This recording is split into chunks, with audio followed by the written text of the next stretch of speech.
Bien, muy buenas tardes, queridos docentes. Ya vamos a comenzar nuestra tercera exposición de nuestro seminario internacional. Espero que estemos todos listos. Estábamos dando unos minutos para que entraran más participantes, pero ya es tiempo de comenzar, teniendo en cuenta que los profes han entrado temprano y no podemos seguir esperando. Bueno, comenzamos la tercera ponencia del Seminario Internacional Investigación Pedagógica y Didáctica del Aprendizaje, que ha diseñado para ustedes la Universidad Nacional de Ucayali junto a la Escuela Superior de Capacitación para Profesionales, Capacita. El día 7 tuvimos la primera ponencia a cargo de Roberto González de España.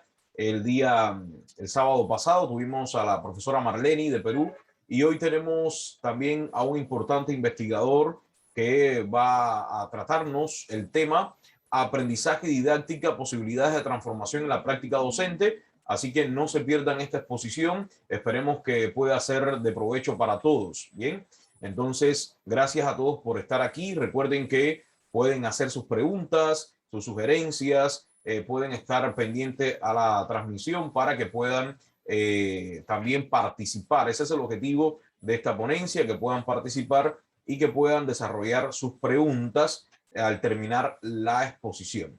Bueno, hoy tenemos al doctor Raúl Febles Condes de Cuba, es pedagogo y educador cubano, consultor senior en currículo y evaluación formativa y metodologías activas, Google Trainer, Microsoft del 2020 y 2021, licenciado en educación y magíster en bioética, es conferencista internacional acreditado por la Cámara Internacional de Conferencistas y además es miembro de la Asociación Nacional para la Alfabetización Mediática y embajador UNDRED de National Austrian School Association.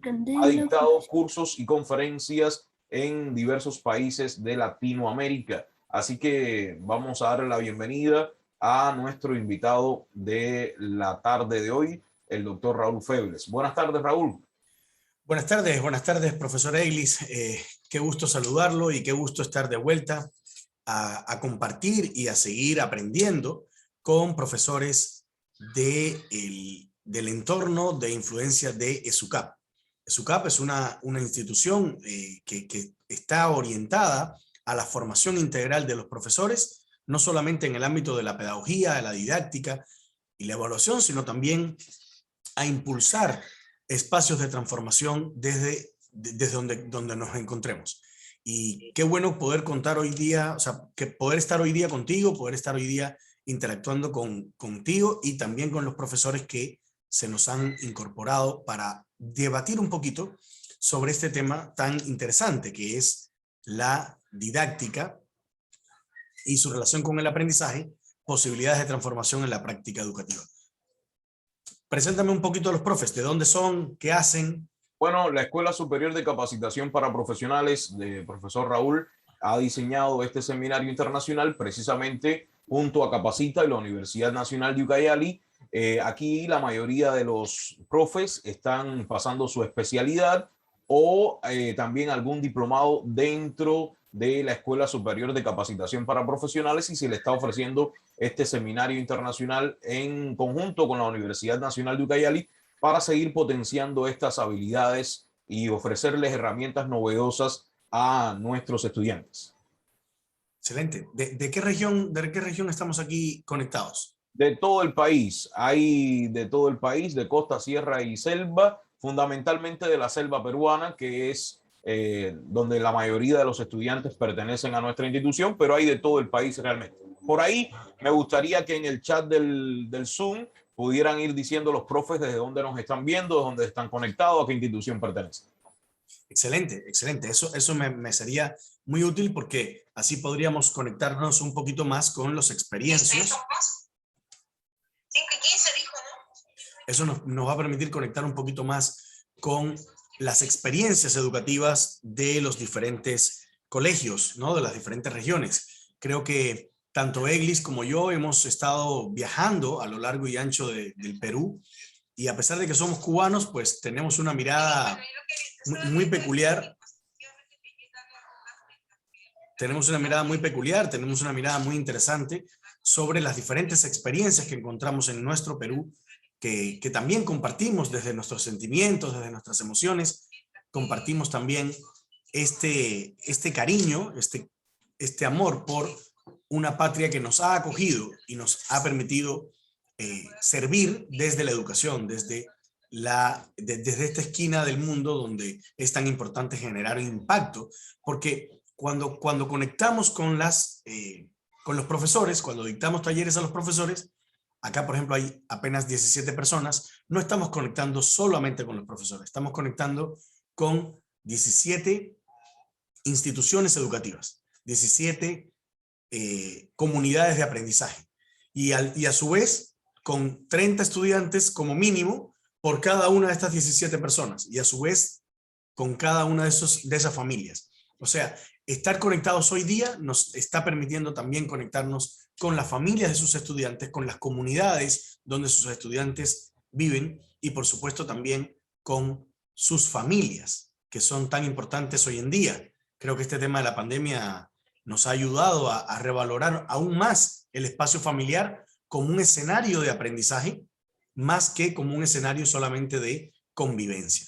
Y de eso es que básicamente vamos a hablar en la clase de hoy. Vamos a hablar sobre cómo, digamos, ante las diferentes circunstancias en las que nos desenvolvemos, el profesor, el maestro, tiene que asumir una transformación de su práctica educativa.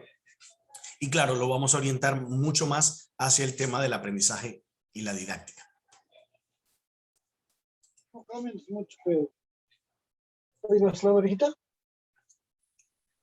Excelente. Acá en el chat les voy a compartir un enlace donde ustedes van a poder descargarse la presentación que vamos a usar hoy día. ¿Ok? De esa manera ustedes van a poder tener acceso a la presentación, porque a veces hacemos un taller y hoy la presentación no, que me hubiera gustado tenerla, pues acá ingresen, coloquen sus datos y van a poder acceder a la presentación. Aquí estoy leyendo que nos acompañan de Cajamarca, de Lima, de Juliaca, de La Libertad, de Lambayeque, de Ancash, Arequipa. Dios mío, de verdad que, como dijo el profesor Eglis, estamos acá de todo el país. Qué bueno que estamos reunidos de todas las experiencias, o sea, que estamos acá conectados de toda la región, de todo el país. Trujillo, por ahí nos estaban escribiendo. Bueno, pues el día de hoy vamos a hablar sobre estas dos ideas que estaban en el título, ¿no? Aprendizaje y didáctica. Y vamos a analizarlas por separado para luego hacer una integración interesante, ¿no? ¿Qué es el aprendizaje? ¿A qué llamamos aprendizaje? Esta es una pregunta medio capciosa, porque si bien es cierto que durante muchos años hemos entendido el concepto de aprendizaje, y de hecho esa es la definición que nos ofrece el diccionario, como la adquisición de conocimiento de algo, de un determinado elemento, una asignatura, un área, un oficio, por medio del estudio, el ejercicio o la experiencia, en especial de los conocimientos necesarios para aprender algún arte u oficio. O sea, cuando aprendemos, ¿no? Esa es la definición que ofrece el diccionario. Adquisición de conocimientos. Sin embargo, creo que todos estamos conscientes que desde hace mucho tiempo en el Perú, a propósito del cambio de currículo que se dio en el año 2016, incluso un poco antes, desde las rutas de aprendizaje, en el año 2012, y también, y esta idea que además se ha reforzado en el hecho de que, tenemos un proyecto educativo que recién va a empezar a funcionar a partir del próximo año, que es el Proyecto Educativo Nacional al 2036, y que plantea propósitos muy interesantes para cambiar y para transformar la práctica educativa, pues nos damos cuenta, estamos ante la presencia de que el concepto de aprendizaje, tal como nosotros lo hemos entendido durante muchos años, tiene que cambiar. Y si hablamos de posibilidades de cambio de la práctica educativa, lo primero que tenemos que hacer es empezar a cambiar nuestras malas concepciones de determinados conceptos. El primero de esos conceptos, evidentemente, es el concepto de aprendizaje. Este concepto, entendido, definido desde el diccionario como una adquisición de conocimiento, tenemos que empezar a sacarlo de nuestra práctica profesional. Si seguimos pensando que el aprendizaje es adquisición de conocimiento, el concepto de logro de aprendizaje significa logro del conocimiento. El alumno logró el contenido, digamos, la repetición, la parte memorística de lo que estaba previsto en el libro de texto, de lo que está previsto en la tabla de contenidos que yo quiero trabajar. Y sabemos que eso no es el logro de aprendizaje. Sabemos que un logro de aprendizaje es cuando los estudiantes han logrado dominar una determinada competencia en relación a un determinado estándar. Y esta idea que sí se ha, o sea, comparto con ustedes el hecho de que sí se ha entendido y que se ha comprendido de alguna manera un poquito mejor que antes, en la teoría sigue siendo muy entendida, pero cuando vamos a la práctica, vamos a ver que en la práctica seguimos en presencia de clases que tienen un enfoque tradicional, clases que siguen transmitiendo contenido, profesores que se les dificulta el desarrollar competencias con sus estudiantes porque finalmente la clase se puede caracterizar como un espacio bancario, un poco recordando a nuestro amigo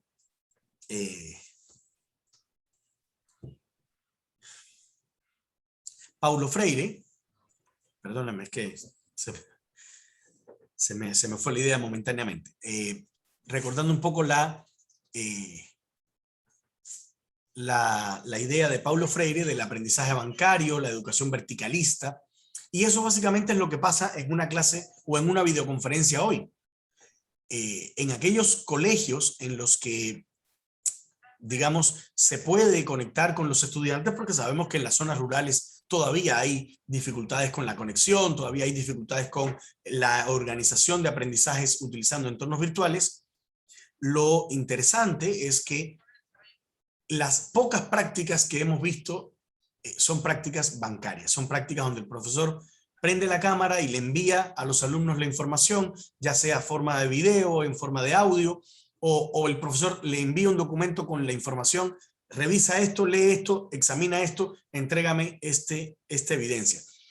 Con una mirada muy verticalista de lo que significa la educación, de lo que significa el aprendizaje. Entonces, este primer mito, este primer concepto es nuestro primer potencial de transformación. Tenemos que empezar a transformar la práctica educativa no solo desde la mirada de lo que hacemos, sino desde la mirada de lo que comprendemos. Y el aprendizaje entonces tiene que ser entendido como una interacción entre tres grandes sistemas. Un sistema evidentemente es el sistema cognitivo. Un sistema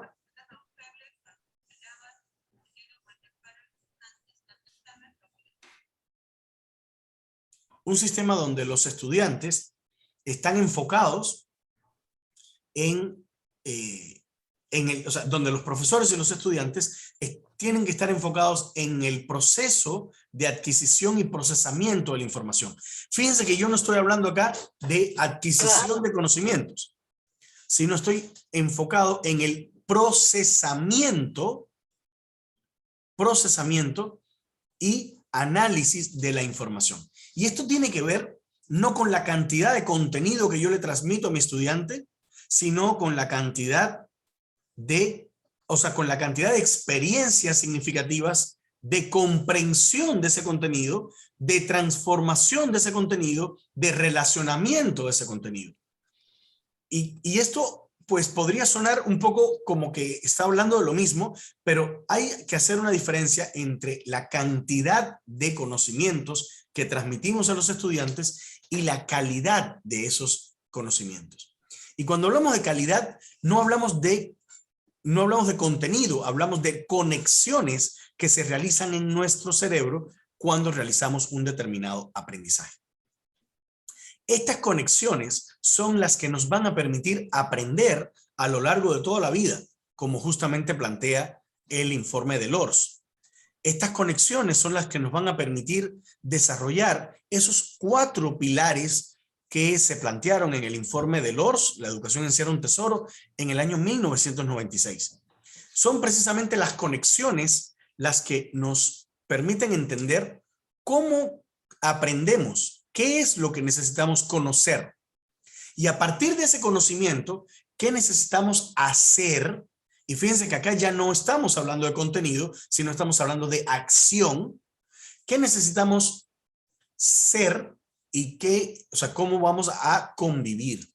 Observen que los 4 pilares de la educación, de los 4 pilares, solo uno se refiere al contenido y los demás se refieren a la acción, a poner en práctica, a movilizar aquellos elementos que hemos aprendido para desarrollar una identidad, pero también para desarrollar una convivencia que nos permita el crecimiento, que nos permita la mejora. Y de eso se trata este sistema cognitivo. No de la cantidad de contenido, sino de la cantidad de relaciones que nosotros hacemos que nuestro alumno realice. Y esto es algo que es importante señalar. Luego, junto con el aprendizaje de este sistema, hay una interacción también con el sistema afectivo. Y el sistema afectivo no solamente tiene que ver con los sentimientos y las emociones de nuestros alumnos, que de todas maneras es importante. No solamente tiene que ver con la definición, no solamente tiene que ver con las definiciones de qué sienten mis alumnos cuando desarrollan aprendizajes, sino también sobre cómo motivamos su aprendizaje, cómo desarrollamos conexiones con los alumnos que les permitan desarrollar un aprendizaje mucho más efectivo, que les permitan desarrollar un proceso de aprendizaje que esté basado, que esté sustentado en una convivencia adecuada y sobre todo en cómo hacemos que la familia conecte con los espacios de transformación del aprendizaje que se realizan en la escuela. Fíjense que acá no me estoy refiriendo solamente a los sentimientos o a las emociones de los alumnos, sino también estoy considerando elementos propios de la tutoría. Y estos elementos no están desconectados de lo que hablábamos anteriormente. Muchas investigaciones en los últimos años, sobre todo desde el ámbito de la neurociencia, hablan sobre la importancia que tiene la motivación, la autoestima, el desarrollo de emociones dentro del aprendizaje, dentro del logro de esas conexiones. Entonces, esta lógica de cómo interactúa el sistema afectivo y el sistema cognitivo es parte de esa transformación que tenemos que hacer para considerar a nuestra práctica educativa en todo su espectro potencial de cambio. El último elemento con el cual nos vamos a interrelacionar es el sistema expresivo. Y el sistema expresivo se refiere a aquellos que nuestros alumnos plantean o establecen en función de cómo han logrado ciertos aprendizajes. Tiene que ver con la comunicación de ideas, tiene que ver con la comunicación de argumentos, de prácticas. Y esto guarda relación tanto con el sistema cognitivo como con el sistema afectivo. Tiene relación porque de la interacción de estos 3 sistemas es que podemos hablar de un nuevo aprendizaje que vaya más allá de ese concepto que hemos puesto acá en pantalla, más allá de la adquisición de conocimiento. No, un aprendizaje se logra cuando el estudiante es capaz de establecer conexiones entre eso que sabe, ¿no?, entre ese conocimiento que tiene y su propia experiencia de vida. Cuando es capaz de sentir o expresar sentimientos, generar emociones a partir de esos conocimientos o de esas relaciones. Y por último, cuando es capaz de expresar verbalmente, de forma escrita o utilizando cualquier otro medio digital, lo que ha aprendido. Y esta idea, esta concepción de cómo es que se desarrollan los aprendizajes tiene que ver con la noción de competencia. Esta noción de competencia que está en el currículum nacional y que nosotros tenemos que aprender, con H, ¿no? Aprender, asumir, tenerla en nosotros, ponerla dentro de nosotros. Porque la noción de competencia no habla de una posición bancaria donde el profesor transmite conocimientos, donde el profesor comparte información, sino donde el profesor invita a sus estudiantes a producir ese conocimiento, a construirlo, pero a producir algo, a hacer algo. Y esta es nuestra primera invitación a transformar, o sea, a desarrollar un cambio en nuestra práctica pedagógica. Y ese primer cambio que yo les estoy ofreciendo acá es el cambiar nuestro concepto de aprendizaje. Dicho esto, entonces nosotros tendríamos que hacer un trabajo de autoanálisis, de autorreflexión. Si mis alumnos en la clase no tienen la posibilidad de construir conexiones, no pueden demostrar o compartir sus sentimientos, sus ideas, sus razonamientos, sus argumentos en un sentido crítico. Si no tienen espacio dentro de la clase para expresarse, compartir ideas, plantear dudas y recibir retroalimentación de sus compañeros, no estamos en presencia de un logro de aprendizaje.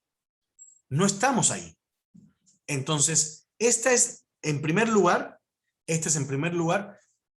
la primera de todas las propuestas de prácticas que debemos cambiar dentro de nuestro proceso de aprendizaje.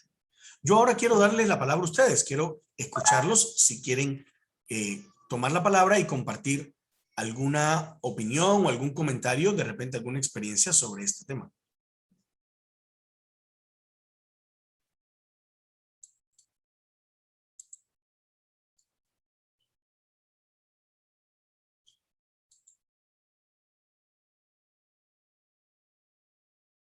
Profesora Eglis, discúlpeme.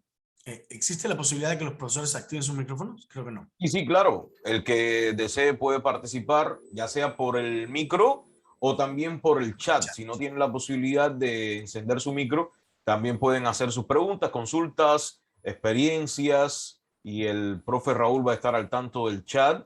Y el que desee también puede compartir sus experiencias por el micrófono, como hacíamos el sábado anterior con la profesora Marlene, y también el sábado cuando comenzábamos el primer encuentro con el profesor Roberto.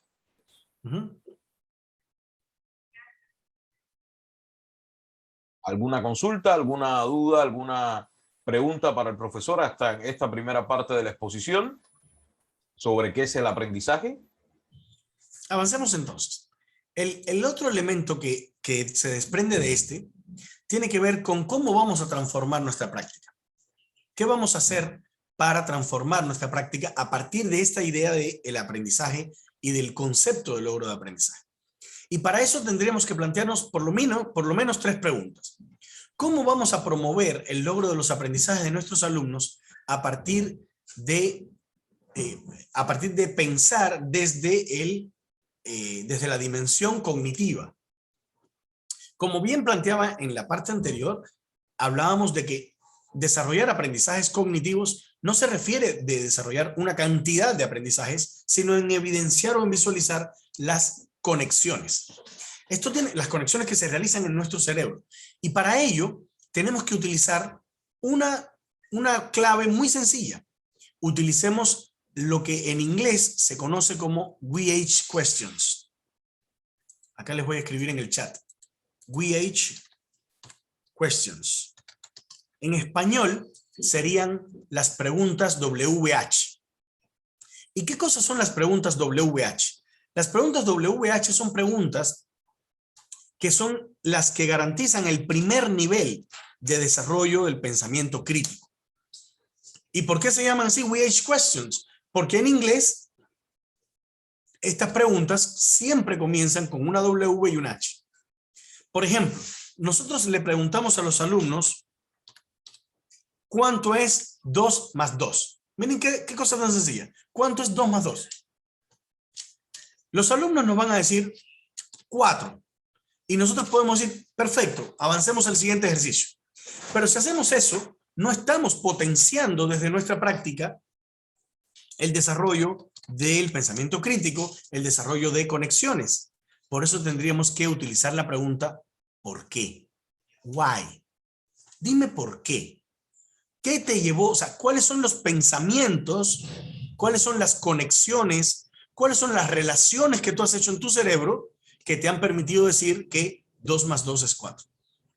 Si nosotros incorporamos esta única pregunta, solo esta, en nuestras clases, ustedes van a ver un cambio sustancial, un cambio sustantivo en la forma en que nuestros estudiantes desarrollan sus sesiones de aprendizaje, porque cuando el alumno tiene que vocalizar, cuando el alumno tiene que expresar la respuesta a la pregunta ¿por qué?, lo que está haciendo es visibilizar su razonamiento, visibilizar aquello que conoce, aquello que razonó. No es la única pregunta que vamos a utilizar. Nosotros también podríamos preguntar, por ejemplo,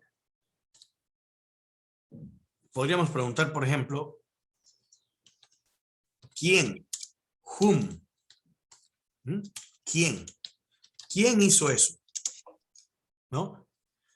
Cuando estamos analizando de repente un hecho histórico, cuando estamos analizando una situación matemática, es quién lo propuso, por qué lo propuso, qué fue de qué estamos hablando, de qué estamos hablando. Por ejemplo, ahora yo podría preguntarles a ustedes, como una especie de comprobación de lo que estamos aprendiendo, yo podría decir, a ver, profesora Carolina, ¿de qué estamos hablando ahora? Profesora Mary. Esto que yo estoy haciendo ahora, de invitarlos a tomar la palabra, les estoy pidiendo que dejen de escuchar y empiecen a poner lo que estamos escuchando en palabras propias. Estamos usando la oportunidad para asumir nosotros ese concepto. Nuestro cerebro empieza a pensar diferente cuando sencillamente estamos repitiendo lo que otra persona dice. Estas preguntas, qué, cómo, cuándo, por qué, ¿no? When, por ejemplo, que no lo habíamos puesto acá, when, que es el cuándo, o cuando preguntamos cómo,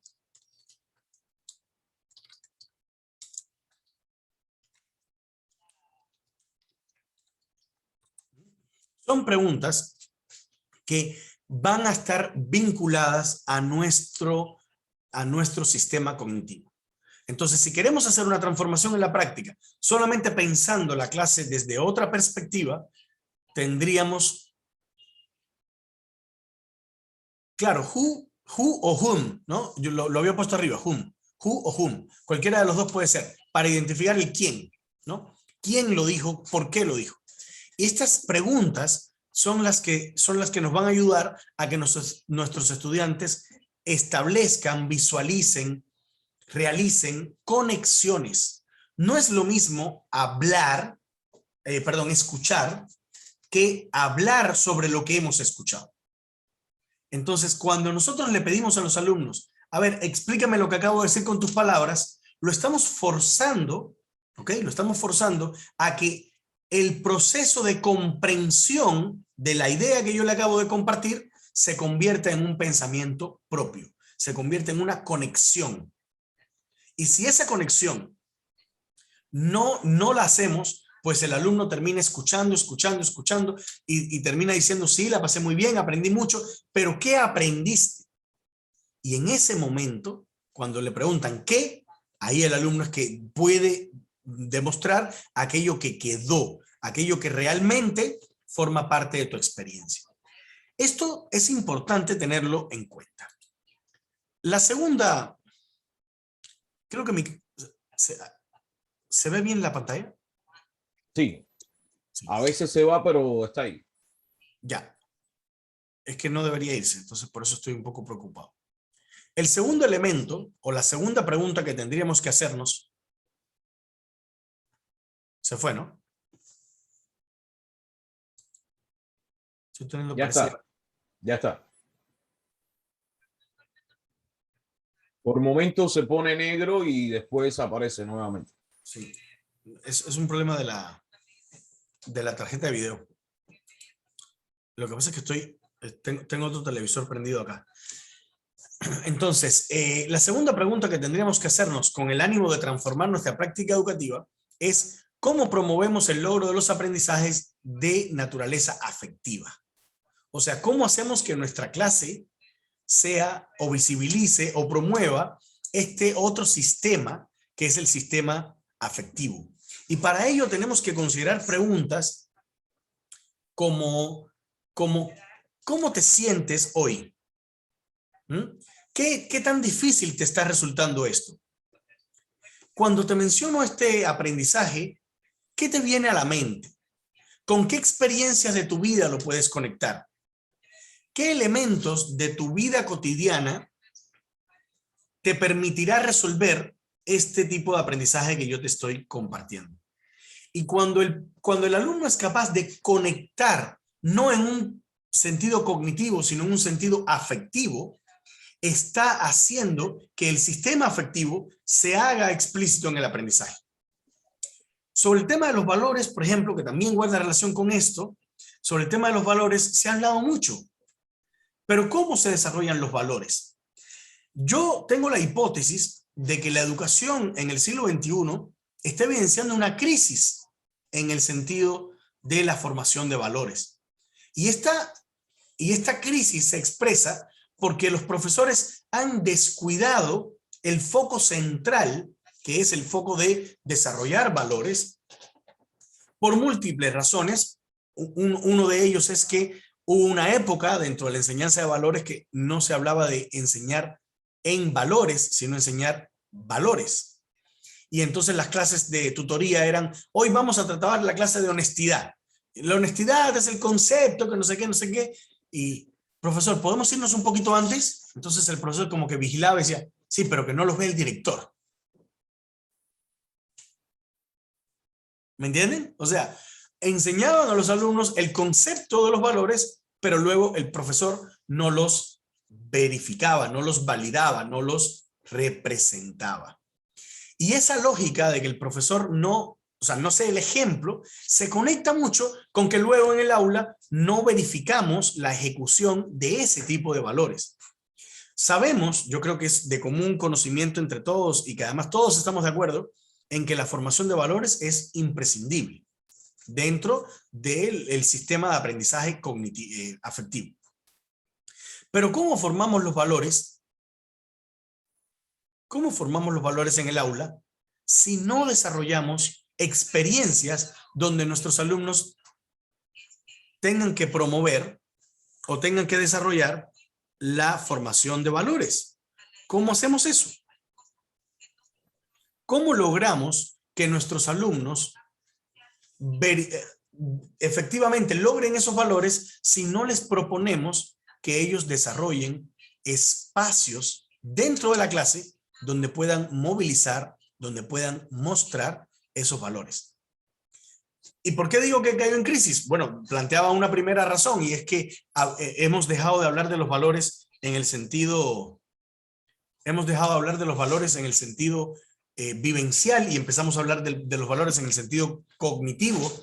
Pero hay otra razón, y es que con el aprendizaje en entornos virtuales hemos dejado de pensar en los valores porque hay otras prioridades más enfocadas en la transmisión del conocimiento, en la lectura, en la visualización de un video, y entonces nos estamos olvidando de esa dimensión tan importante dentro de la formación integral de los alumnos, que es cómo formo yo los valores.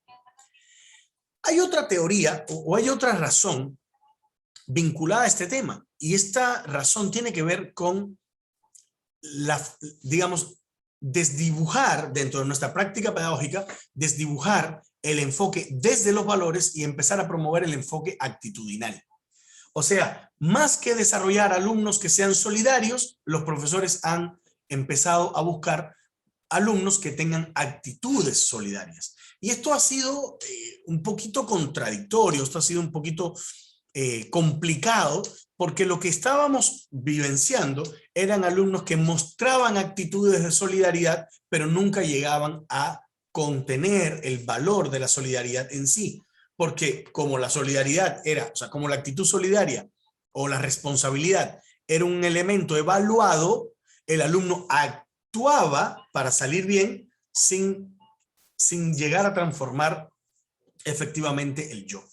Y esto hay que cambiarlo. Y esto es un potencial, o sea, por eso hablábamos en la diapositiva pasada del potencial que tiene el sistema, la interacción del sistema cognitivo, afectivo y expresivo para desarrollar un cambio en la educación. En ese sentido, el último elemento que voy a mencionar sobre el tema de los valores, sobre el tema de la formación de valores y las actitudes, tiene que ver con la familia. Para nosotros visibilizar el logro de aprendizajes de naturaleza afectiva, tenemos que proponer actividades en el aula que potencien la incorporación de la familia en la escuela. Yo entiendo que existen muchas razones y prácticas y condiciones a nivel de país diversas, pero cuando nosotros proponemos que como parte de una clase, como parte de un proceso de aprendizaje, sea importante que los alumnos interactúen, dialoguen, conversen, recojan información con las familias y con las historias de esas familias, vamos a hacer que los alumnos conecten más con su propia historia. Por ponerles una anécdota, por poner un ejemplo, hace unos días yo estaba conversando con mi hijo y le decía, estábamos hablando de mi cumpleaños y yo le decía, hijo, todavía no es mi cumpleaños. Él me llama y me saluda, pero yo, todavía no es mi cumpleaños, por si acaso. Y me dice, ¿cómo que no? Si hoy es día de tu cumpleaños. Le digo, sí, pero yo nací a las 9 de la noche. Yo todavía no he nacido, o sea, todavía no se ha cumplido el ciclo completo, ¿no? Y yo aproveché para preguntarle a mi hijo, que pues vive con su mamá, le pregunté, oye, ¿y tú a qué hora naciste?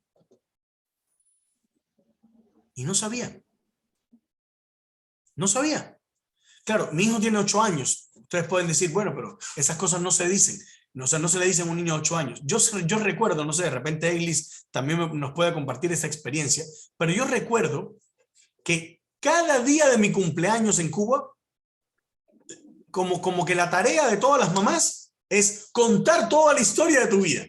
Cuando naciste, dónde naciste, las experiencias más importantes de la vida. Y si vienen amigos nuevos, ella cuenta desde las cosas que pasaron en el hospital, cuenta lo que pasó en la escuela. ¿Te acuerdas, Raúl, aquella vez que, o sea, continuamente estamos hablando con nuestros hijos, por lo menos en Cuba, sobre nuestras experiencias de vida?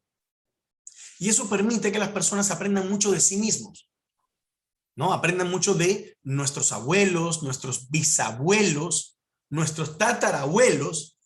Y cuando aquí en Perú hemos tenido la suerte de visitar una sesión de aprendizaje donde se trabaja el tema de la genealogía, uno de los elementos que visualizamos es que el árbol genealógico llega hasta los abuelos. Y yo digo, pero es que el niño que está ahí tiene una historia anterior. El problema estriba en que no siempre esa historia anterior está conectada con el papá que sabe cómo se llamaba su abuelo o cómo se llamaba su abuela, o al mismo tiempo el abuelo no cuenta, o no hacemos que los niños hablen entre los miembros de la familia. Un elemento, digamos, parecido con este tema de, por ejemplo, aprendizaje basado en proyectos, hace unos días yo reflexionaba con unos colegas sobre una característica que yo visualizo mucho acá en Perú, y es el tema de las canciones de cuna, las canciones tradicionales. Si tú le pides a un profesor a alguna persona del Perú que te cuente, que te cante alguna canción de cuna que utilizan con sus hijos o con sus nietos, van a ver que el espectro es bastante limitado. Y la razón es porque este tema de cantarle a los niños cuando eran pequeños se ha perdido un poco, lo cual hace que sea una oportunidad de aprendizaje ideal para hacer un proyecto de aprendizaje. Lo interesante es que las personas mayores sí conocen esas canciones y se han perdido. Se pierden cada día. Y esto es algo que necesitamos rescatar. Entiéndase la historia de las familias. Fíjense que acá cuando hablo de naturaleza afectiva, hablé de muchos elementos. Hablé de la motivación de los estudiantes en la clase. Hablé de cómo desarrollar la formación en valores. Hablé sobre cómo hacer que conecten las historias personales de nuestros alumnos con la clase, con cómo esto conecta contigo, cómo te hace sentir, cómo te sientes cuando estás aprendiendo esto, y también conecte con nuestras historias familiares, con la historia que nos ha traído hasta acá. Cuando nosotros estos elementos los hacemos visibles, nuestro aprendizaje cobra un peculiar alcance, porque ponemos a interactuar los niveles o las dimensiones que habíamos mencionado anteriormente. En otras palabras, desarrollamos nuestras competencias. La tercera pregunta creo que es la... creo que es la tercera.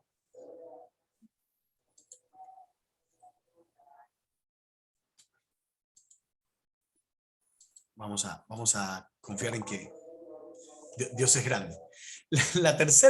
El tercer elemento, ustedes podrían decir, bueno, pero Raúl, tú te estás refiriendo a 3 dimensiones que tienen que estar en interacción. La tercera, evidentemente, es la dimensión expresiva. Pero cuando hablamos de dimensión expresiva, ya creo que lo he mencionado en las 2 preguntas anteriores. No podemos expresar nuestros conocimientos, las conexiones que tenemos, o no podemos relacionar o expresar nuestra naturaleza afectiva si es que no lo hemos hecho de forma oral, escrita o digital. Y cualquiera de estos 3 escenarios que hablan efectivamente de la alfabetización digital nos refleja o nos muestra un determinado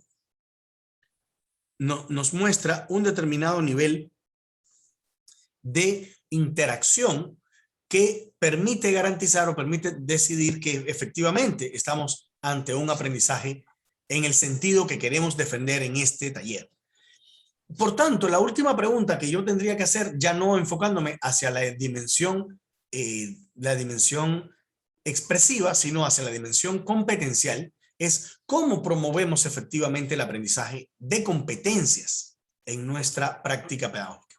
Y acá estaría nuestra segunda propuesta nuestra segunda propuesta potencial de transformación de la práctica educativa. Tenemos que cambiar esa lógica de transmisión de conocimientos y tenemos que mover el centro de la clase del profesor, de la casa del profesor, a la casa del alumno. Tenemos que hacer que el proceso deje de ser bancario, deje de ser transmisivo, para ser un proceso reflexivo, para ser un proceso receptivo. Y esto es lo que justamente plantea el enfoque de enseñanza de competencias. Desarrollar competencias significa dejar que nuestros alumnos desarrollen sus características, desarrollen sus cualidades. Y para que una persona desarrolle una cualidad, hay que dejarlo ser. Hay que dejarlo convivir. Hay que dejarlo hacer. Los profesores que han tenido la oportunidad de desarrollar aprendizajes en entornos digitales, seguramente, no lo sé, pero seguramente habrán podido experimentar en algún momento algo que nosotros hemos podido experimentar acá desde Lima. Cuando entramos a monitorear clases en otros colegios, nos damos cuenta que niños pequeños de 4 o 5 años entran a la llamada, comparten pantalla, prenden su cámara, conversan, dialogan, la pasan bien, juegan entre ellos, se comparten enlaces de jueguitos. Y cuando el profesor entra, todos, ya llegó el profesor, ya llegó el profesor. Profesor, ¿cómo está? Buenos días. Y nos percatamos que en ausencia del profesor están ocurriendo eso que llamamos experiencias. Y esas experiencias no ocurren en una clase. No ocurren en la clase. Cuando el profesor en la clase tiene que estar toda la clase, a ver chicos, prendan su micrófono, a ver, prendan sus cámaras, y se les nota a los profesores en su voz la tensión porque los alumnos no están conectados. Pero bien que sí saben conectarse cuando están solos, cuando no hay un profesor. Bien que sí saben mandar mensajes por el chat. Profesores, que mi hijo no sabe escribir por WhatsApp. Entra al WhatsApp de tu hijo y vas a ver cómo sí sabe mandar mensajes de WhatsApp con las claves de los juegos o con los tips. ¿Por qué eso sí sabe hacer? porque le interesa, porque genera en él una conexión personal. Y eso es lo que tiene que hacerse en la clase. El segundo elemento que tiene que ver con esto del logro de aprendizaje tiene que ver con que el alumno produzca evidencias, que haga cosas. Hacer una ficha de evaluación, llenar una práctica o digamos, subrayar un elemento, un libro o hacer un mapa conceptual, no es exactamente una evidencia de aprendizaje. Hay que hacer que nuestros alumnos transformen la información de un entorno digital al otro. Mira, si vas a leer, después me vas a hablar de esto. Si vas a ver un video, después me vas a escribir sobre esto. Si vas a hablar con tus compañeros, después me vas a hacer un mapa conceptual de lo que has hecho. O sea, el desarrollo de competencias tiene que ver con la transformación del conocimiento, y si se dan cuenta, esto guarda relación con lo que habíamos hablado arriba de la naturaleza cognitiva. Crear conexiones, crear transformación entre los diferentes lenguajes. Por último, tenemos que hacer que nuestros alumnos produzcan evidencias, creen con sus manos, no con las manos del papá, no con las manos del vecino que hace las evidencias para venderlas, sino que creen con sus manos productos que contengan esas competencias que necesitamos compartir. Y es específicamente eso lo que queremos hacer con nuestros estudiantes. Es eso lo que queremos, hacer que los alumnos puedan utilizar esas prácticas de conocimiento y las puedan convertir en acción, que las puedan convertir en cosas que pueden hacer. Vamos a hablar sobre esto dentro de un rato, pero era importante para mí compartirles estas ideas a ustedes. Y esto habla sobre otro potencial adicional que tenemos que desarrollar en nuestra práctica, y es cambiar el rol del maestro. En el siglo XVIII, XIX, XX, el papel del maestro ha sido hablar. El papel del maestro ha sido transmitir conocimientos, compartir materiales, enviar videos. Hay una idea muy interesante que yo les voy a compartir a continuación. Esta idea tiene que ver con nuestra disciplina. Recordemos por favor,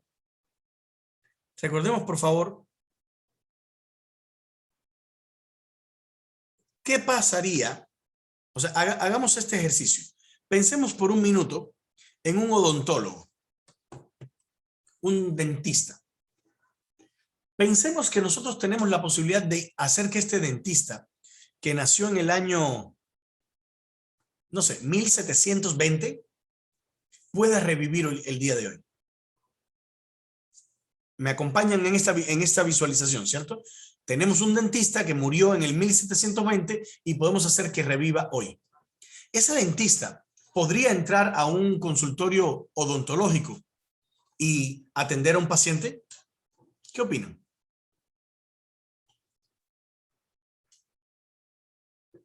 Pensemos en un abogado.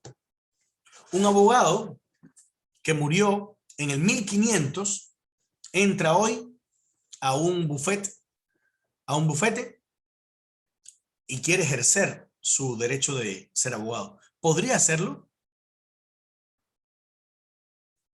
Pensemos, por ejemplo, en un médico, cirujano. ¿Podría un médico cirujano del siglo XIX entrar hoy a un salón de operaciones? ¿Qué dicen?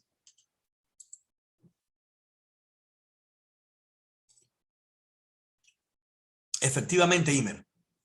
Acá Imer nos está escribiendo en el chat que carecería de nuevas técnicas y avances que se han venido desarrollando.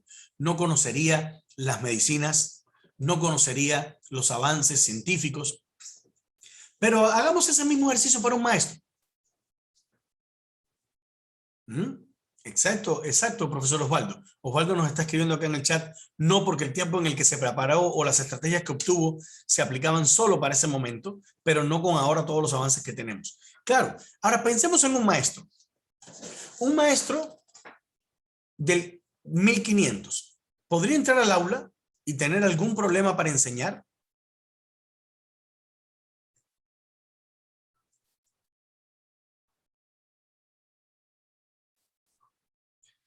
Y eso nos habla de la crisis tan grande que tenemos en educación. Hay un pedagogo que se llama Miguel Ángel Santos Guerra, que plantea una frase que yo voy a parafrasear porque no me la sé de memoria, pero dice algo más o menos así. En las escuelas ocurre un fenómeno muy paradójico. Es el lugar donde se evalúa con más frecuencia y se cambia con menos rapidez. Nuestras escuelas no han cambiado mucho desde el siglo XVIII o el siglo XIX o el siglo XIV. Siguen siendo espacios casi siempre cuadrados, donde en un lugar de la pared está colgada una pizarra donde el profesor coloca sus conocimientos, y ahora que estamos en entornos digitales, el profesor proyecta con el proyector, que es una máquina más moderna, proyecta en un PowerPoint los mismos conocimientos, que además están en el libro, y además de eso, donde los estudiantes no tienen espacios para ser ellos mismos, no tienen espacios para explicar sus razonamientos, compartir sus sentimientos o expresarse utilizando diversos entornos. Por eso necesitamos cambiar. Lo decíamos antes cuando hablábamos de cambiar la concepción de aprendizaje, la concepción del logro de aprendizaje. Yo les podría decir, relacionado a eso mismo, que también tendríamos que cambiar nuestra idea de concepción de lo que es una experiencia de aprendizaje. El famoso concepto de aprendizaje significativo, que durante muchos años lo teníamos y que siempre hablamos de situación significativa, no es lo mismo que una experiencia de aprendizaje. Sin embargo, o sea, una situación significativa no es lo mismo que una experiencia. Y sin embargo, cuando analizamos en las diferentes capacitaciones que hacemos con los colegas sobre sus ideas de experiencias de aprendizaje, repiten el ejemplo de una situación significativa, ¿no? Explican, o sea, repiten el concepto de una situación significativa. Pero cuando nosotros le decimos, ¿y qué diferencia una situación significativa de una experiencia de aprendizaje? No pueden expresarla. Y eso es uno de los elementos es uno de los elementos potenciales que tenemos que transformar, porque cambiar el nombre no significa hacer lo mismo con diferente nombre. Eso tiene que ver incluso con lo que está pasando en las aulas ahorita. Hay muchas aulas en que todavía siguen enseñando contenido, pero a la hora de planificar la clase, lo que hacen es mostrar, desarrollar, compartir contenido. Pero en la planificación de la clase dice que tú estás desarrollando una competencia. Y cuando miras el desempeño, ahí está la competencia desarrollada. Pero cuando vas a la práctica, a lo que ocurre realmente, no. ¿Por qué? Porque decidimos hacer un cambio en el nombre y en cómo lo pronunciamos, pero no hicimos un cambio en la práctica, en la realidad, en el día a día, en lo que hacemos realmente con nuestros estudiantes. Y ese es el principal cambio que tenemos que hacer. Aprender los conceptos distintos en su naturaleza distinta para cambiar nuestra práctica. Si cambiamos el concepto pero no cambiamos la práctica, no estamos cambiando nada. Lo mismo tiene que ver con el papel del maestro. El maestro en el siglo XXI tiene roles diferentes a los que se planteaban en el siglo XIX o en el siglo XIV. El maestro en el siglo XXI es un maestro cuya concepción es una concepción de coach, de entrenador del aprendizaje. Y ser entrenador significa que el maestro tiene que comprender el propósito de enseñanza. Así como Gareca, el tigre Gareca, comprende que el fin de su entrenamiento con sus seleccionados es ir a la Copa América, ganar al Mundial, clasificar al Mundial. Como él sabe cuál es ese propósito, los maestros del siglo XXI tienen que saber para qué están enseñando. No están enseñando para transmitir conocimientos, están enseñando para transformar a las personas que están en la escuela. Para enseñar aquello que la escuela no enseña tradicionalmente. Pero no lo enseña tradicionalmente porque no queremos, porque no tomamos la decisión de cambiar esa práctica. El segundo elemento que hace un maestro coach, el segundo elemento que hace un entrenador, es proponer una experiencia de aprendizaje. El Tigre Gareca, por ejemplo, cuando quiere entrenar a sus estudiantes, a sus seleccionados, lo que hace es decir, hoy vamos a hacer este ejercicio, hoy vamos a jugar, hoy vamos a pelotear, hoy vamos a cabecear, hoy vamos a hacer ejercicios. La experiencia de aprendizaje tiene que ser propuesta por el entrenador y ese entrenador tiene que trabajar con sus alumnos para desarrollar no solo los desempeños sueltos, sino también lograr el propósito esperado. Y lograr el propósito esperado en nosotros, en los profesores del Perú del siglo XXI, significa que nosotros tendríamos que hacer que nuestros alumnos desarrollen la competencia, escribe, y por tanto la idea no es que aprendan las reglas ortográficas, sino que escriban. Nuestros alumnos tienen que leer, y la idea no es que lean textos pequeños donde, ya sí sabe leer y escribir. No. Nosotros tenemos que desarrollar la lectura comprensiva. No queremos que saquen cuentas matemáticas, 2 más 3 más 8 más 6 elevado al cuadrado, logaritmo de 4. No. Lo que tenemos que hacer es que a partir de una situación de su contexto, ellos sean capaces de, utilizando esos mismos contenidos, resolver problemas. A eso es a lo que se refiere, conocer el propósito. Y una vez que ya sabemos cuál es el propósito, pues lo que se deriva de esto es que el profesor tendría que proponer una experiencia, no donde los alumnos aprendan contenido, no donde los alumnos desarrollen desempeños sueltos, sino donde los estudiantes puedan demostrar que han alcanzado la competencia completa. Y esto significa comprender el propósito, pero también proponer una experiencia de aprendizaje significativa que genere transformación. Otro de los elementos que caracteriza a un profesor entrenador que generaría un cambio en nuestra práctica pedagógica es que seamos capaces de acompañar al estudiante desde los aprendizajes esperados. Desde qué es lo que yo quiero que mi alumno logre, desde qué es lo que yo quiero que mi alumno alcance. Y ese acompañamiento no es decirle la respuesta del ejercicio, es ayudarlo a razonar, acompañarlo en el proceso de construir el argumento para que ese argumento se convierta en una conexión, se convierta en un aprendizaje. Y este acompañamiento tiene que ver con retroalimentar, tiene que ver con estar ahí para él. Hay un concepto que seguramente ustedes han escuchado, que es el concepto de evaluación formativa. En inglés, la palabra evaluación se conoce como assessment. Assessment. Ese es el concepto en inglés. Assessment. La palabra, esa palabra assessment proviene de una palabra de raíz latina que significa sentarse al lado de. No es la evaluación como un instrumento de poder, como un instrumento de maltrato. No, es una opción de acompañamiento, de sentarse al lado de mi alumno para que logre aquellos aprendizajes que yo quiero lograr, aquellos estándares con los que yo estoy comprometido. El segundo rol que tiene que jugar el maestro del siglo XXI y que tiene que ver con esta idea de cómo cambiar nuestra práctica para desarrollar todo nuestro potencial, tiene que ver con asumir la opción de ser médicos del aprendizaje. Y para ser médicos del aprendizaje tenemos que seguir la lógica del médico. Por ejemplo, tenemos que diagnosticar a nuestro estudiante, pero no un diagnóstico de yo te pongo una prueba y a partir de que te pongo la prueba, entonces, a partir de que le pongo la prueba, entonces puedo ver,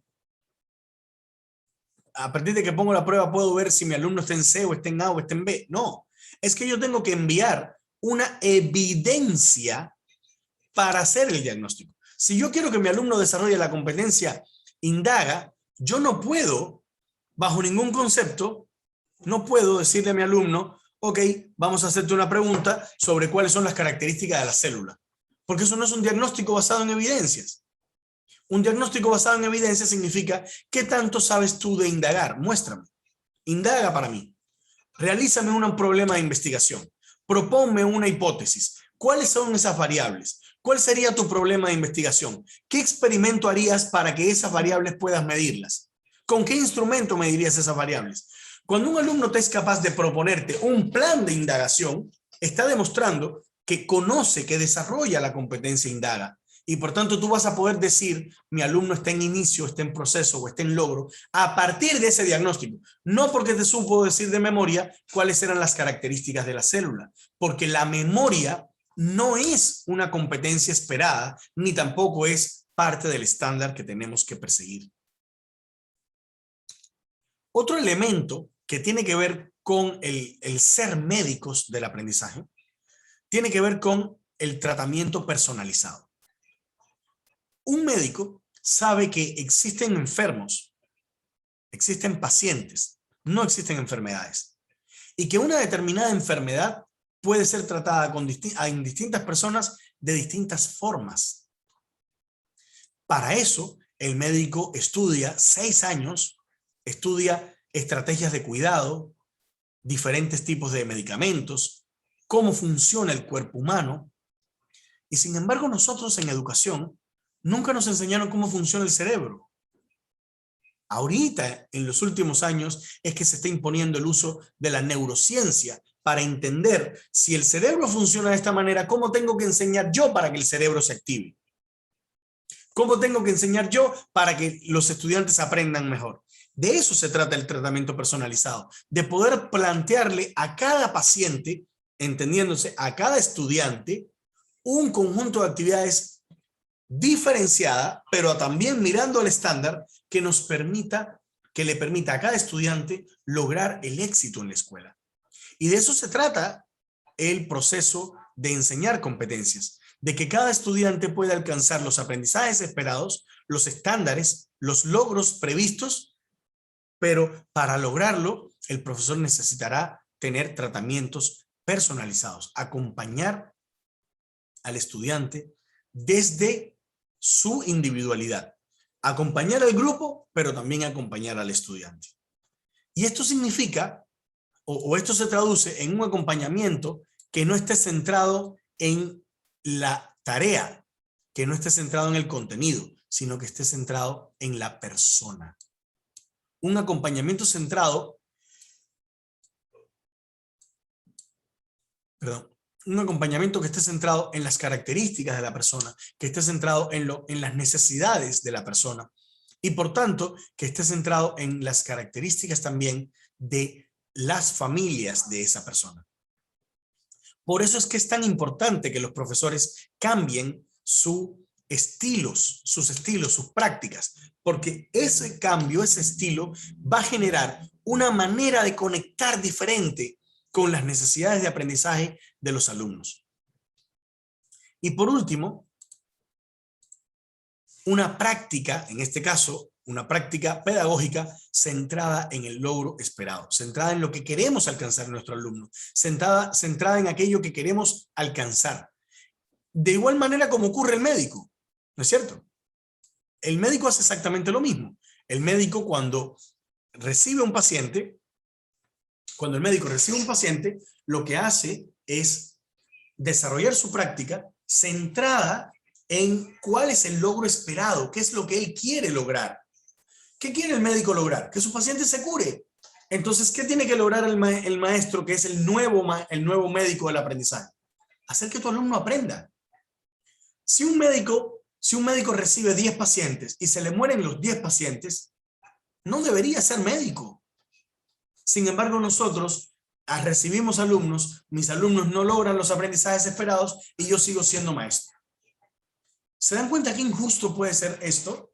Aquí estoy, digamos, de forma implícita, resaltando un cambio que tenemos que implementar en la gestión de la escuela, donde hay un maestro que efectivamente se sienta médico del aprendizaje de sus alumnos, donde no deje que ningún alumno se pierda, donde no deje que ningún alumno caiga en el abandono, porque a ti no se te pueden morir tus alumnos.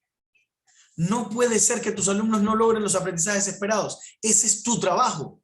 Así como el médico, su trabajo es salvar personas, y el coach, su trabajo es entrenar personas. Un coach cuyos estudiantes nunca, o sea, cuyos entrenados nunca ganen una medalla, es un mal coach. Un médico que no salve la vida a sus pacientes es un mal coach, un mal médico. Entonces, ¿qué tenemos que hacer nosotros? Entrenar a nuestros alumnos para que logren los aprendizajes esperados. Entrenar, curar a nuestros niños de sus problemas de aprendizaje para que alcancen lo esperado. Y para eso hay una estrategia común para ambos, y es la retroalimentación personalizada. Este es el ciclo que tenemos que desarrollar. Este es el conjunto de prácticas que tenemos que implementar para efectivamente hacer que el aprendizaje sea un factor potencial de transformación de nuestra práctica educativa. Quiero detenerme acá por si alguien quiere hacer alguna precisión o comentario.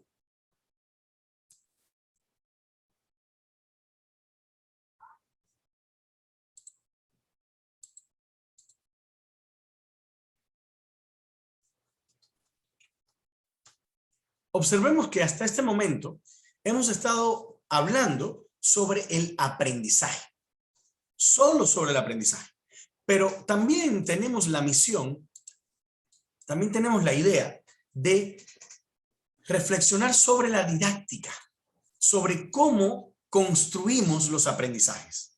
¿Qué es la didáctica? Primero, ¿qué es la didáctica? La didáctica es esa parte de la pedagogía que estudia las técnicas y los métodos de enseñanza. O sea, si anteriormente nos habíamos enfocado en la naturaleza del aprendizaje, en la parte del contenido del aprendizaje, la didáctica se encarga de la forma, de cómo lo hacemos, de cómo le enseñamos a nuestros alumnos. Y esto también es un potencial de transformación, porque para eso tenemos que retomar ideas que provengan de las concepciones didácticas de la pedagogía cognitiva, cuyo enfoque se encontraba en relación al desarrollo, al procesamiento de los conocimientos. ¿Cómo haré que mis alumnos procesen mejor el conocimiento? ¿Cómo haré que mis alumnos comprendan mejores los conocimientos?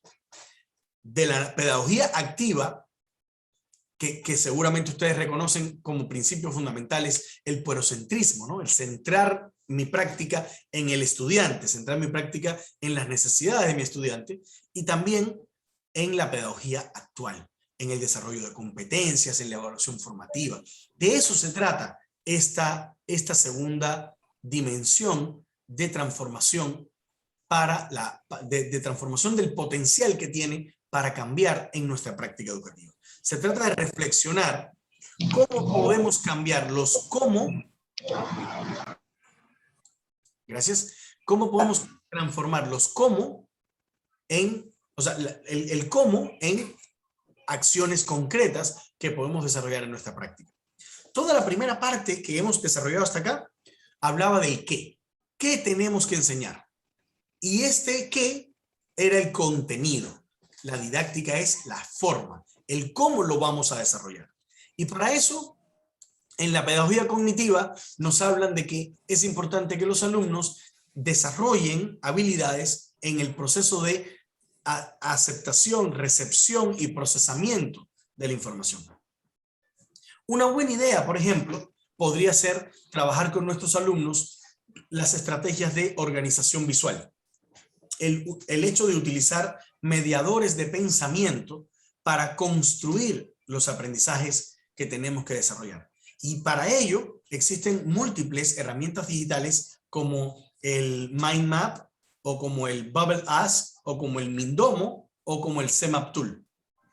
Y estas herramientas nos van a ayudar a que nuestros alumnos, estas herramientas entre otras, nos van a ayudar a que nuestros alumnos puedan potenciar sus aprendizajes. Ese primer pilar, que es el aprender a conocer, lo puedan establecer a partir de utilizar estas herramientas digitales que nos van a ayudar a crear conexiones, a crear interacción entre el contenido y la experiencia de nuestro alumno.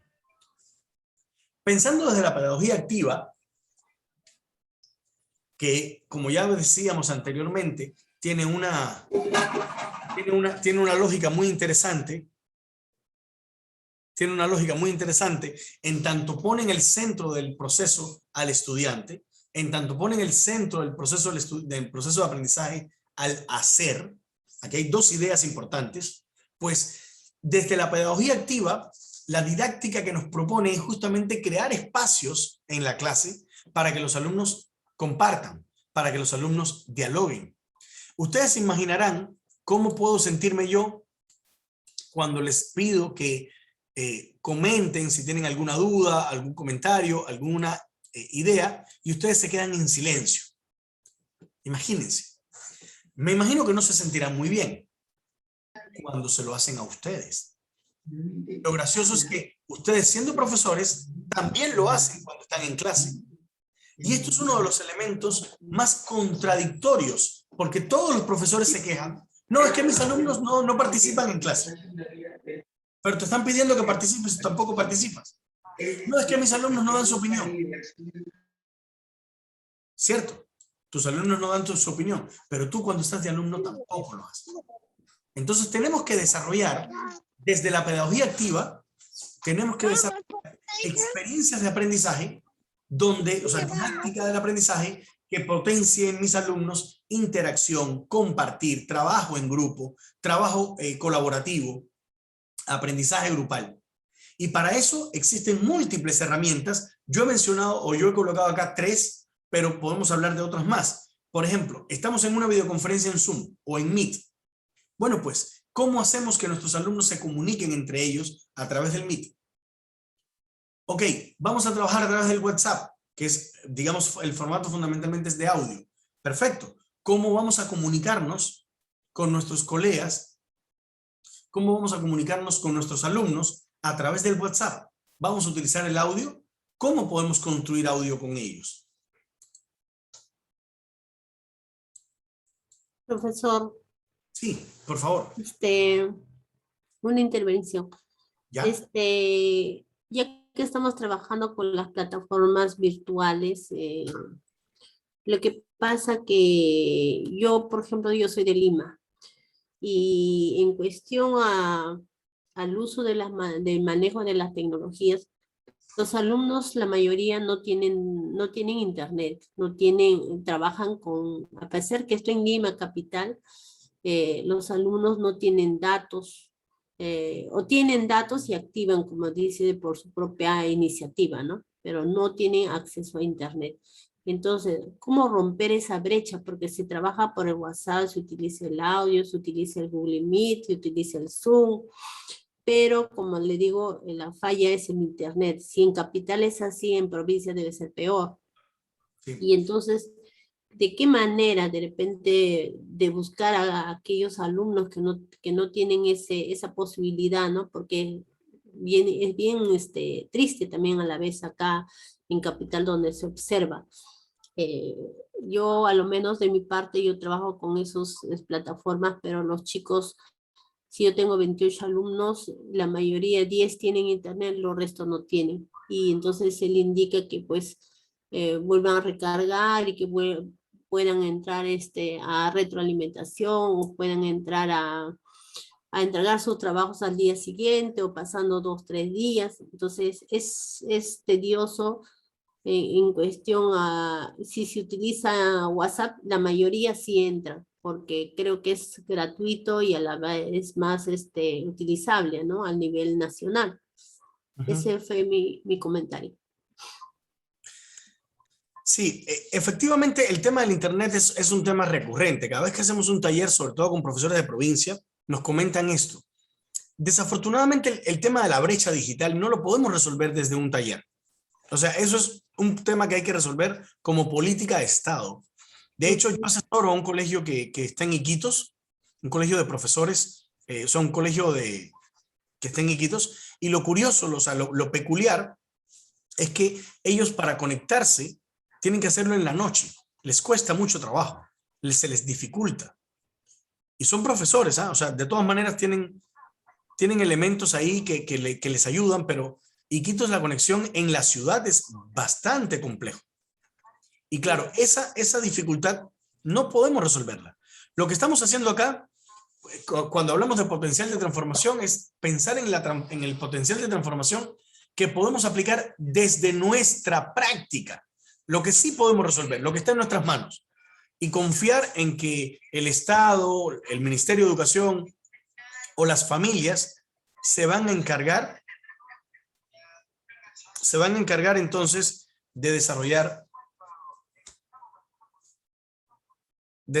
entonces el cierre de esta brecha. O sea, no hay forma de resolverlo acá. Pero ¿qué hacemos teniendo el Internet si cuando lo tenemos tampoco aplicamos estas estrategias? Entonces, aquí es donde nos estamos enfocando ahora, en desarrollar o en evidenciar un potencial de cambio, un potencial de transformación desde nuestra práctica personal y esperar a que los padres de familia o el Ministerio de Educación establezcan políticas adecuadas que reduzcan la brecha digital. Ahora, a lo que me refiero dentro de esto de la pedagogía activa es tomar algunos elementos didácticos de esta propuesta y potenciar, ya sea a través del Meet o del Zoom o del WhatsApp, espacios de interacción. Ustedes me comentaban, la profesora me comentaba que por lo menos por el WhatsApp sí se podían comunicar. Analicen la naturaleza de esa interacción. ¿Quién habla dando instrucciones? ¿Quién habla retroalimentando a sus compañeros?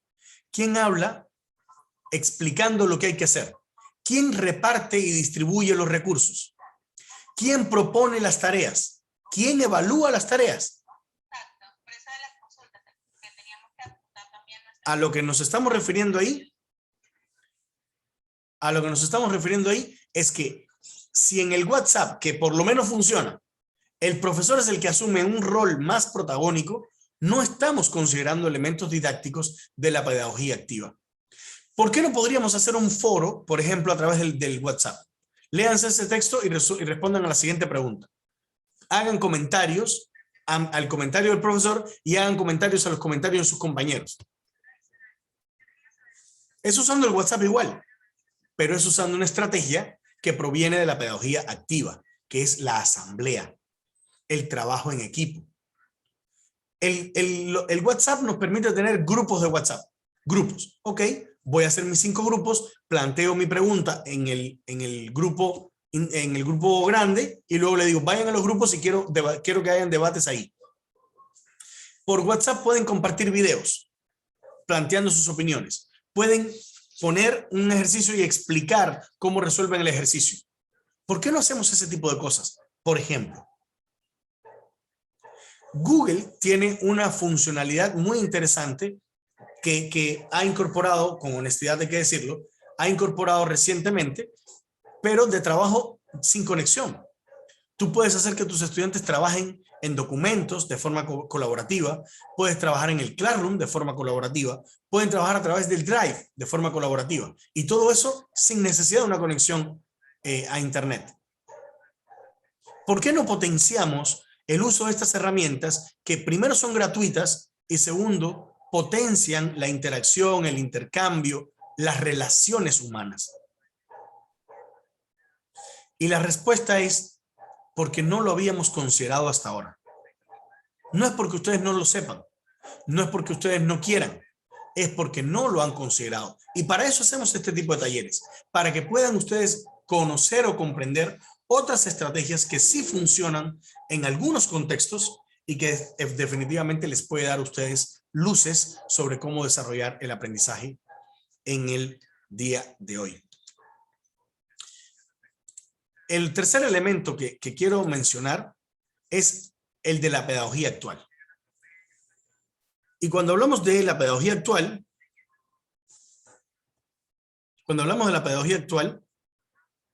hablamos de todos los elementos nuevos que vamos a ir considerando en función de los ajustes que nuestro país ha estado haciendo en materia curricular. Porque la pedagogía actual justamente habla de eso, habla de conectar con el desarrollo de competencias, con el desarrollo de evaluación formativa y con el desarrollo de didácticas alternativas, a estrategias nuevas o estrategias que no son tan nuevas, pero que recién han sido reconsideradas por la escuela para desarrollar aprendizajes. Y en ese sentido, por ejemplo, podemos hacer mención de la aparición de estrategias o de lugares nuevos. Ustedes seguramente se recordarán que hace muchos años una buena escuela era una escuela que tenía varios laboratorios. Bueno, pues los laboratorios hoy día ya no se llaman laboratorios. El laboratorio de física, de química, el laboratorio de idiomas ha sido descontinuado desde la teoría pedagógica. Lo que ahora se habla es de crear en el colegio los maker space.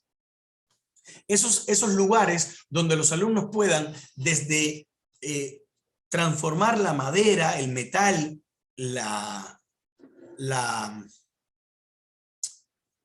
el plástico, hasta construir circuitos eléctricos, trabajar con circuitos electrónicos y incorporar elementos de creatividad, de arte, de construcción.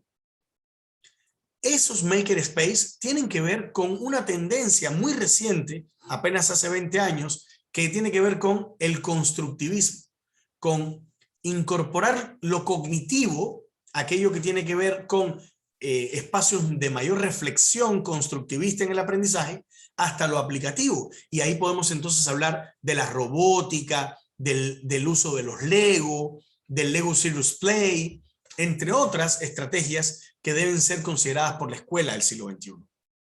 Y cuando hablamos de escuela, o sea, cuando hablamos de prácticas que deben cambiar desde el punto de vista didáctico, considerando la escuela actual, hablamos de evaluación formativa.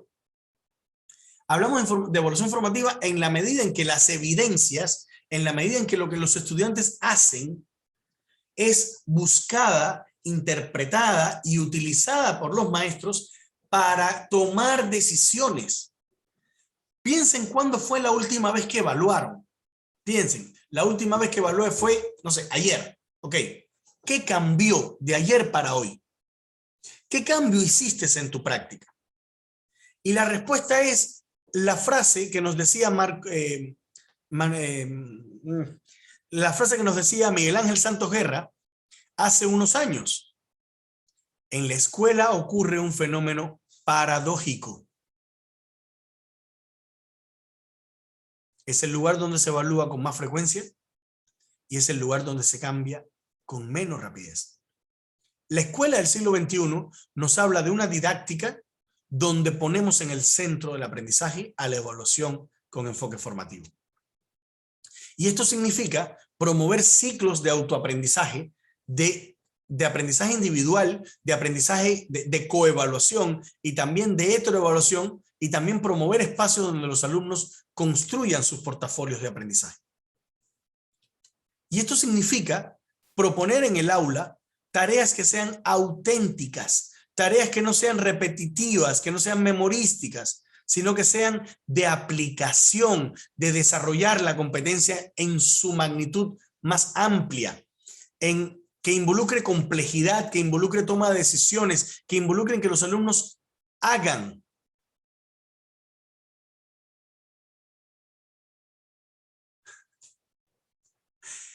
Que enfrenten la incertidumbre, que enfrenten las restricciones.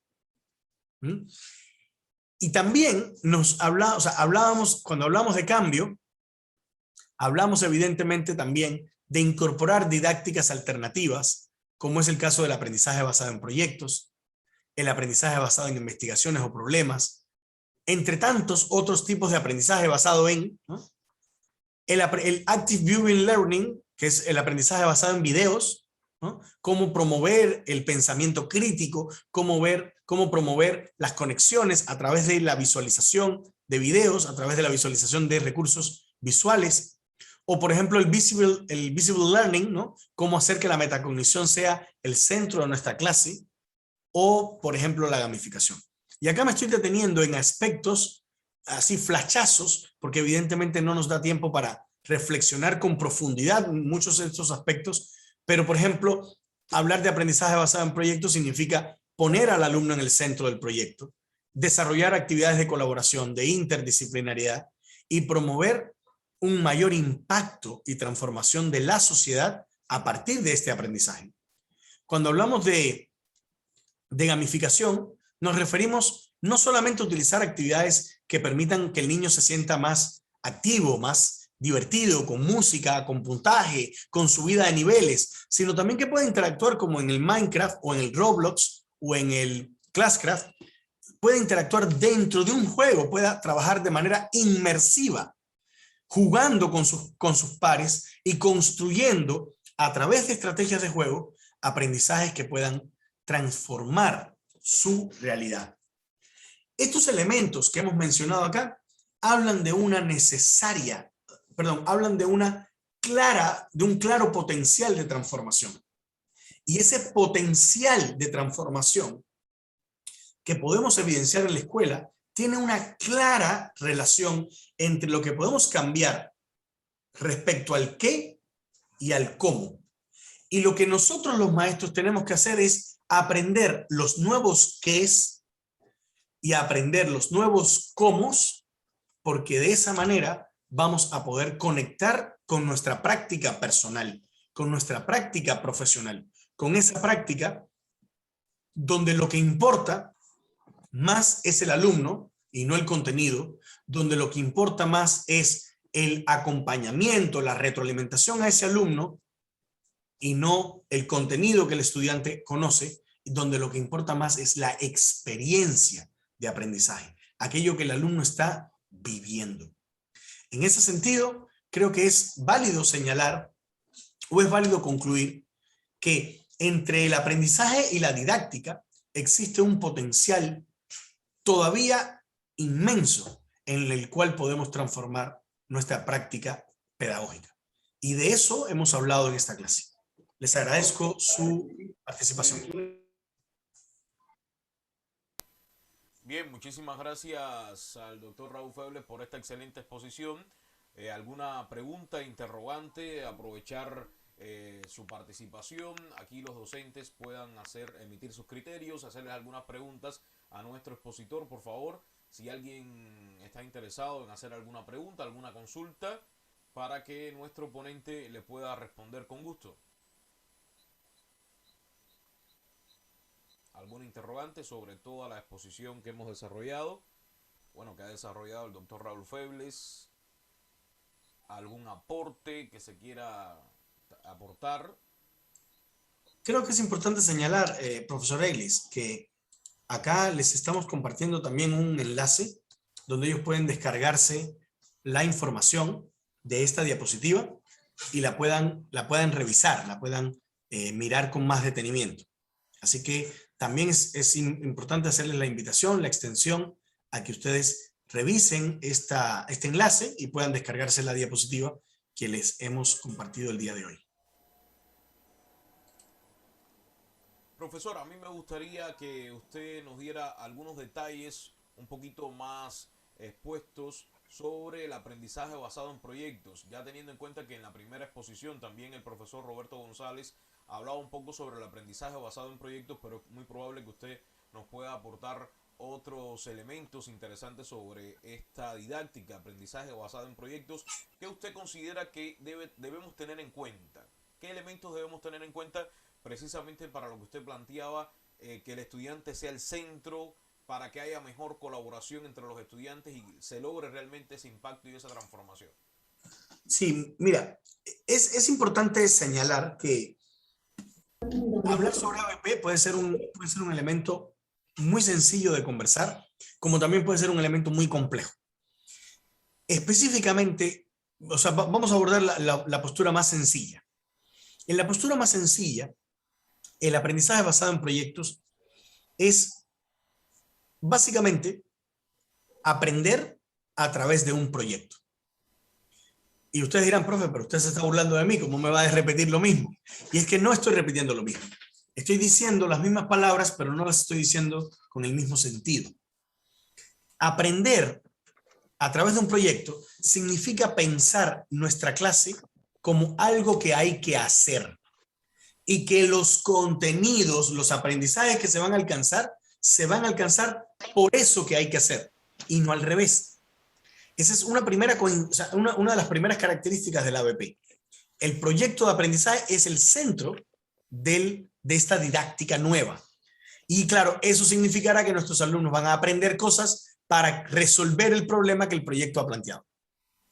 El segundo elemento que caracteriza un proyecto de aprendizaje es que los estudiantes van a aprender no para aprender, van a aprender para transformar, van a aprender para cambiar la realidad que está ahí.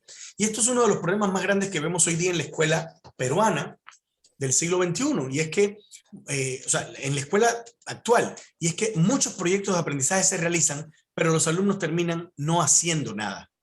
Y recordemos que el ABP ha sido planteado por primera vez por el profesor John Dewey, que justamente tiene como principio pedagógico el principio del aprender haciendo. Entonces, los profesores creen que cuando un alumno lee un libro, mira un video, hace un mapa conceptual, está haciendo. Y eso no es aprender haciendo. Aprender haciendo es transformar una realidad. Es, ok, estamos aprendiendo sobre, no sé, ángulos y longitudes. ¿Para qué? Porque vamos a ir a construir un puente en la esquina. El alumno tiene que terminar haciendo. Y eso conecta con una estrategia que se usaba mucho en Cuba, que es la estrategia de la escuela al campo, ¿no? El trabajo voluntario. Así le llamábamos en Cuba, que básicamente es aprender cosas para finalmente ponerlas en práctica cuando estabas en la escuela. Entonces, esa es una segunda característica. Y la tercera característica que caracteriza un proyecto de aprendizaje es la interdisciplinaridad. Es el desdibujar, desenfocar el área. Los colegios que utilizan proyectos de aprendizaje en su práctica no dicen acá se enseña matemática o acá se enseña comunicación o acá se enseña sociales. Te hablan de cosas más ambiguas. Por ejemplo, te hablan de alfabetización digital o te hablan de alfabetización mediática o te hablan de alfabetización financiera. Porque básicamente eso es lo que se hace en un proyecto. Se desarrollan competencias interdisciplinarmente, donde no es que cada profesor tiene su propia evidencia, donde cada profesor enseña a su manera, sino donde hay una propuesta de enseñanza más integrada, más unida. Y claro, hay muchas otras diferencias más, pero estas son como las tres principales. Bien, muchísimas gracias al doctor Raúl Febles por estas aclaraciones en cuanto a este importante tema del aprendizaje basado en proyectos. Gracias por haber estado con nosotros en esta tercera ponencia de nuestro seminario internacional. Le agradecemos por su participación y los invitamos a todos a que puedan estar con nosotros ya en la última ponencia, que va a estar a cargo del magíster Ricardo Carvalho de Brasil. El aprendizaje centrado en el desarrollo de competencias también será un importante tema que se va a desarrollar el próximo sábado 28 a partir de las 5 de la tarde, reitero, con Ricardo Carvalho de Brasil. Gracias al doctor Raúl Febles por haber estado con nosotros. Gracias también a todos los docentes que estuvieron hoy aquí en la sala desde temprano. No sé si hay alguna pregunta, alguna consulta final. Parece que no.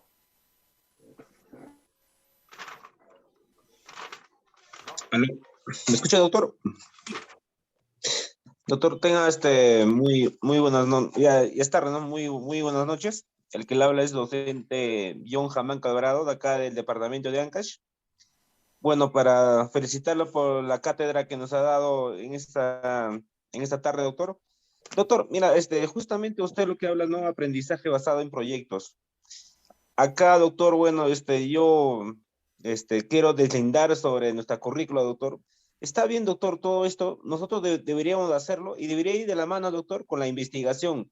Dar a los niños desde los primeros grados, doctor, todavía darlos algunos conceptos básicos que ellos puedan tener acerca de una investigación para que puedan tener ya en nivel primario, a partir quinto o secundario, cómo llevar a cabo el aprendizaje basado en proyectos, porque lamentablemente nuestra educación, doctor, mira, el curso que es básico y fundamental de la epistemología o es que va a rezar con la filosofía, tan solo todavía en el nivel superior se tiene que llevar. Debería de llevarse a cabo desde los primeros grados, que es en el nivel primario y secundario, para que todo el alumno, para que puede discernir lo que tiene sus conocimientos, puede hacer, aprender a hacer o haciendo, para poder salir en adelante y sacar adelante el Perú, doctor. Ese curso no debería de basarse en nuestra currícula, doctor. Ese quería acotarlo, doctor. Gracias, doctor.